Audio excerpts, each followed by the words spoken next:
Ngayon no, mga kababayan, sila naman ang may kailangan sa atin. Nakiusap ang ICC doon sa Interpol. O Interpol, may problema kami. Bakit? Kailangan na naming arestuhin o kailangan na naming mapasa kamay namin si Bato de la Rosa at itong isang senador pa ng Pilipinas na si Bungo. Baka pwede naman, ito may warrant of arrest kami. So ngayon, dahil nga ang Pilipinas ay hindi nakikipag-coordinate sa ICC o hindi tumutulong sa ICC,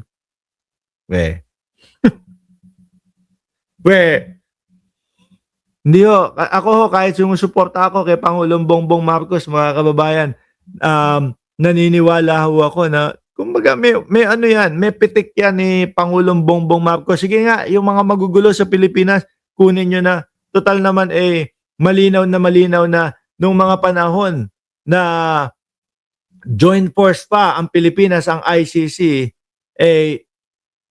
may karapatan naman talaga kayong may jurisdiction naman talaga kayo. Sige nga, para mabawasan na yung yun ho yung paniwala ko doon.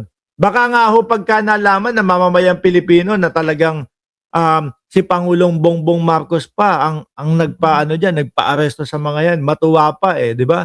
Paano ho? Nung mga panahon nila, ano ba ginagawa nila? Mautog, puro ganun lang ho.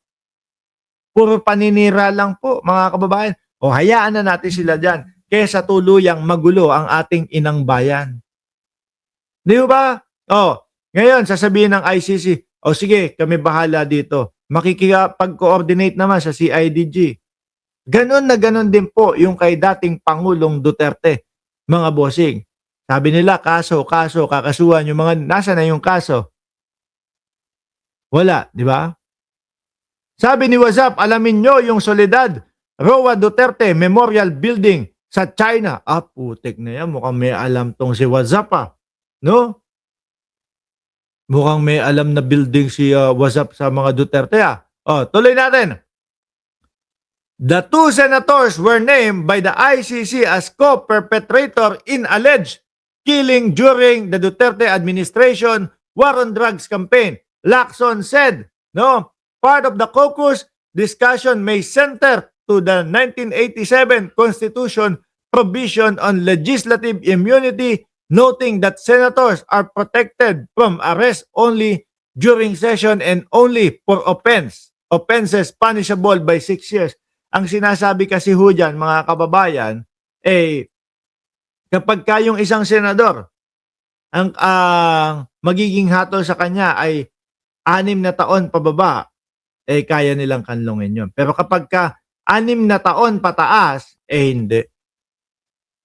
Medyo na nakakalungkot kasi, mga kasamahan namin, si Senator Bato, kapwa ko pa PMAyer, noon niyang unang naiulat na may arrest warrant at hindi siya pumapasok, ayun, sayang ang pera ng taong bayan.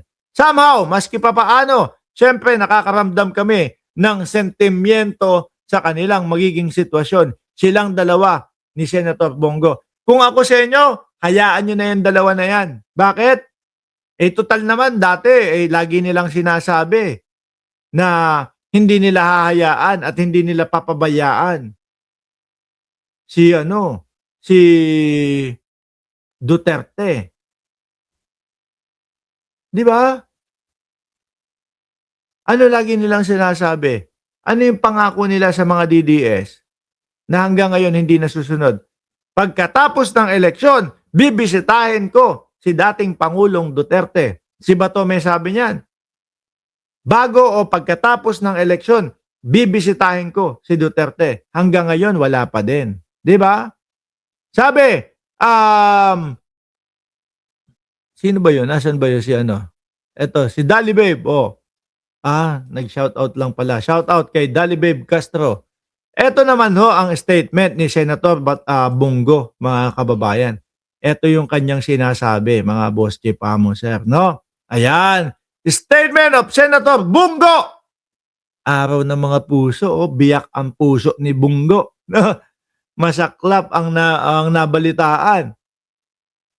I have recently been made aware of the allegation referenced in the redacted version of the document containing the charges issued by the International Criminal Court o ng ICC from the Office of the Prosecutors on February 13, 2026, in which my name has been identified as an alleged co-perpetrator.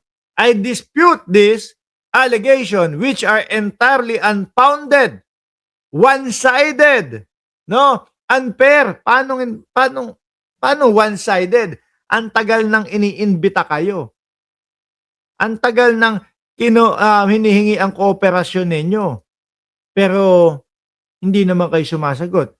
Pilit ninyong pilit ninyong iniiwasan. Sabi nung kaibigan natin na si Paulo Saison, "Morning bro, anong time? No, ang gym mo, visit, itur mo naman ako sa bago mong gym. Merong mga staff doon, no? Punta ka lang doon at itutur ka nila." Ako, day off po ako, no? Linggo ngayon, syempre day off po, mga kababayan. Aba, ayaw nyo na yata akong pag day open. No. Dagdag ni Bongo, "Let me be clear, at no time did I have any involvement in knowledge of or authority over this allegation. It is also inaccurate to claim that I was a chief of presidential management staff then, since at no point in time." Aba, bigla nang tinatanggi ni Bongo. Parang gustong sabihin na lang po, mga kababayan, si Duterte lang. No? Ang sangkot dyan, si Duterte lang ang may kasalanan dyan. Hindi ako kasali dyan. Ganon. Nasa na yung pangako nila, mga bossing, no? Na ipaglalaban at sasamahan si dating Pangulong Duterte hanggang katapusan. Di ba? Sandali lang, ha?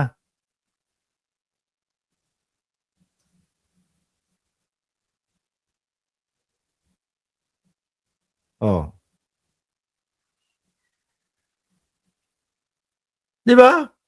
Tapos sabay banat ni Bongo dito, "Alam ng aking mga kababayan na ginawa ko lang ang aking trabaho nang naaayon sa batas ng tao at sa batas ng Diyos. Upang matulungan ang aking mga kapwa Pilipino, lalo na ang mga mahihirap, at walang ibang malalapitan kundi ang gobyerno." Ito na naman si Bongo, yung mga ganitong mga salitaan ni Bongo. Bongo, naalala mo ba nung panahon nang kayo ay namamayagpag diyan sa inyong mga posisyon? Ang yayabang nyo nga nun, di ba? Ang iutos sa akin na illegal, hindi ko po susundin. Kung merong inutos sa akin na illegal, hindi ko po susundin, okay? Hindi rin po ako papayag na utusan ako ng illegal. At hindi rin po ako papayag na may mga reward system. Oy,